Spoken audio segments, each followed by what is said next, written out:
And so it's important that we pay attention to what is happening, and the time is now to start applying for scholarships, financial aid, so on and so forth. FAFSA started October 1st for those of you who are continuing with your education in college or high school students who are going to graduate this year and either attend a community college or a university. It is important that you apply now so that those universities will get the financial information and tell you how much money they are going to offer you as you determine which university you're going to go to in fall of 2021. It is also important that if you decide to go to a community college, that there are a lot of additional resources for you to do your certificate and your associate. And if you want to, then you can transfer to the university, all done at a cheaper price. Why might you think about going to the community college instead of the university directly? Because you may not know exactly what major you want to pursue. There is no point in going to Sonoma State, Sacramento State, UC Berkeley, UCLA, and 2 years later you say, actually, I now know exactly what I want to study, and to find out that that university doesn't teach that. Then you're going to have to go back to the community college and reapply to the university, to a different university.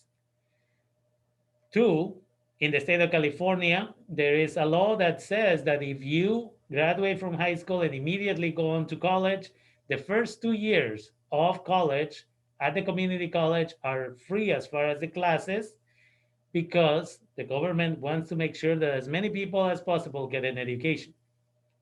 Some students are not going to go to the university. They are not interested. They want to become nurses or maybe chefs or maybe automotive technicians, so on and so forth. And for that, you don't need a PhD. And so that's why it's important for you to think about it. And again, your financial aid from FAFSA and the Cal Grant can go to the community college and help you pay for everything. The other reason why you might choose to go to a community college instead of a university is we don't know with COVID-19 what the future looks like. We don't know when universities will reopen. So it's important for me that you think about that type of stuff. And then there are programs at the community college for people who are undocumented. And it's important for people to understand that.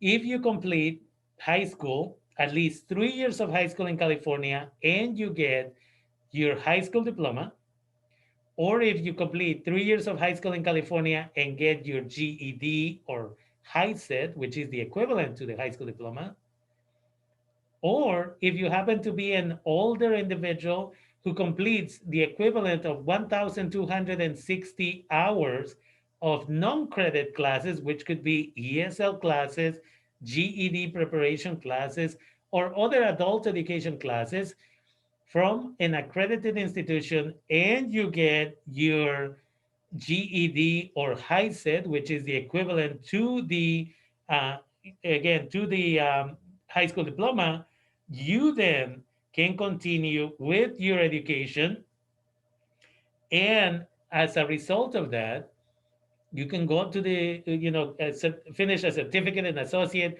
transfer to the university, so on and so forth. It is good for the economy that we educate as many people as possible.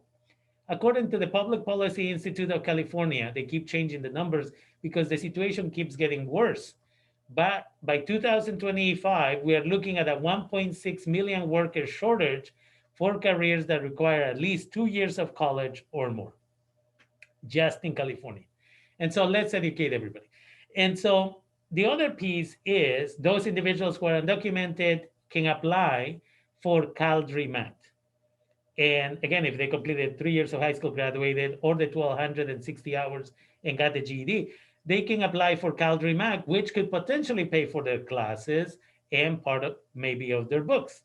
But then for people with status or without status, we have EOPS, Extended Opportunities Programs and Services, EOPS. We're completing our 50th year in California. And in that time, we have assisted close to 2 million students of all ethnic backgrounds to be able to complete certificates, associates, or transfer to universities. EOPS program is there to support individuals with, again, paying for their classes, being able to register before everybody else at the community college, having personal counselors who will assist them in choosing their classes based on what they want to study, having a counselor where they can go and check in when they are having a difficulty, either emotionally or academically. They can go and receive vouchers to pay for their books, not all of their books, but some funding for that.